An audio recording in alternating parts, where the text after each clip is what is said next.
Next we're looking at the sciatic nerve. The sciatic nerve consists of two nerves, tibial nerve and common peroneal nerve.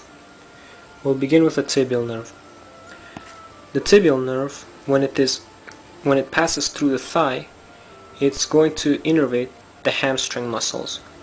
The hamstring muscles include semitendinosus, semimembranosus, the long head of biceps femoris, and the hamstring portion of adductor magnus. When the tibial nerve passes through the leg, it's going to innervate the muscles of the leg, specifically the posterior muscles of the leg, the muscles on the posterior side of the leg. These include gastrocnemius, soleus, plantaris, popliteus, tibialis posterior, and your flexor muscles, the flexor digitorum longus and flexor hallucis longus. And then once the tibial nerve continues into the foot, it is going to divide into three different nerves. One is called the lateral plantar nerve, the other is the medial plantar nerve, and the third is the medial calcaneal nerve. The lateral plantar nerve is going to innervate the abductor digiti minimi, adductor hallucis, flexor digiti minimi brevis, and the second, third, and fourth lumbricals of the foot. So these are all muscles found within the foot.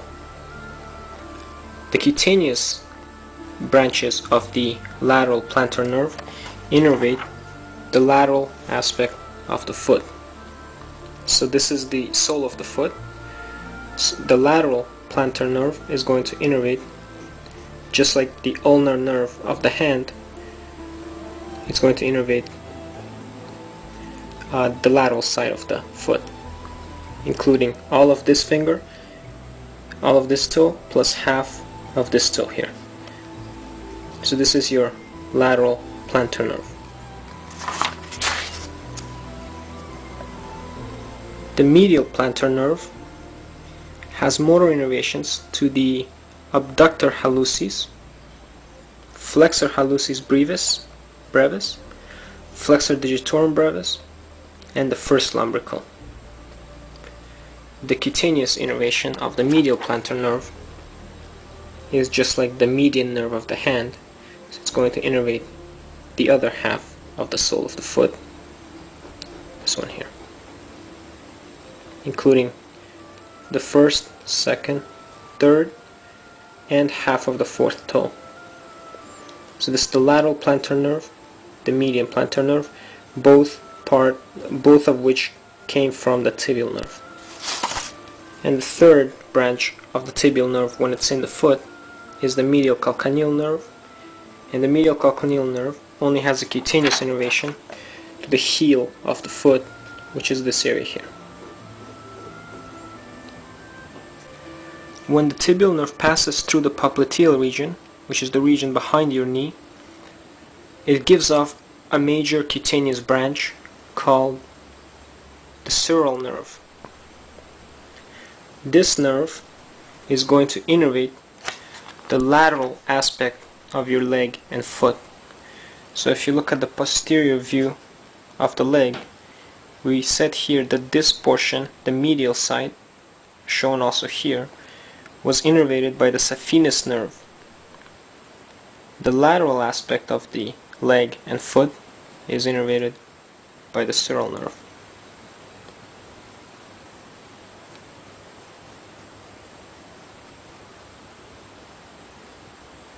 Next we're looking at the common peroneal nerve, also known as common fibular nerve.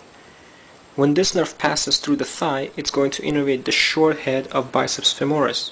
Remember, the long head of biceps femoris was innervated by the tibial nerve. When the common peroneal nerve passes into the leg and travels around the neck of the fibula, which is the bone on the lateral side of tibia, it is going to give off two major branches, deep peroneal nerve and superficial peroneal nerve, also known as deep fibular and superficial fibular nerves. The common peroneal nerve also gives off another branch, a third branch, called sural communicating branch, the purpose of which is really just to connect the common peroneal nerve to the tibial nerve. The deep peroneal nerve innervates the following muscles of the leg: tibialis anterior, extensor hallucis longus, extensor digitorum longus, fibularis tertius, and extensor digitorum brevis. As you can see, these are all the extensor muscles of the leg. The tibial nerve innervated the flexor muscles of the leg. The cutaneous branch of the deep peroneal nerve innervates the skin between the first and second toe. So if you look at this diagram here, the skin between the first and second toe, which is this area here, is innervated by the deep peroneal nerve.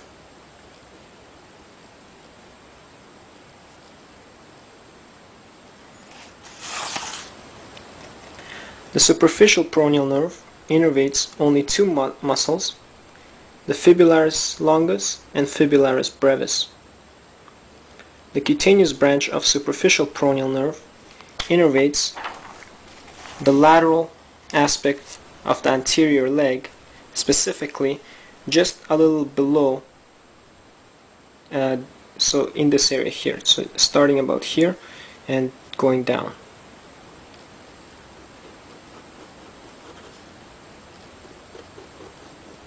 So all of the foot, all of the dorsum of the foot, except that skin between the first and second toe, and the anterior, the lateral aspect of the anterior leg, starting about this area here, not here.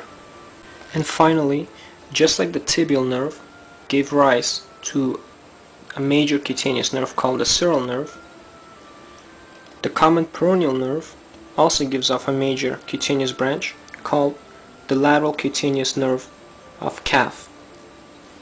And this lateral cutaneous nerve of calf is exactly what innervates this remaining portion of the anterior leg. So as a review, looking back at the leg, the anterior view, we see that the medial side of the leg is innervated by the saphenous nerve, whereas the lateral half is divided into two. The upper 1/3 is innervated by the lateral cutaneous nerve of calf, the lower 1/3 by the superficial peroneal nerve. All of the dorsum of the foot is also innervated by the superficial peroneal nerve, except the skin between the first and second toe, which is innervated by the deep peroneal nerve. And looking at the leg from posterior view, again we can see that the medial half is innervated by the saphenous nerve, just like here, but the lateral half from the posterior view is innervated by the sural nerve.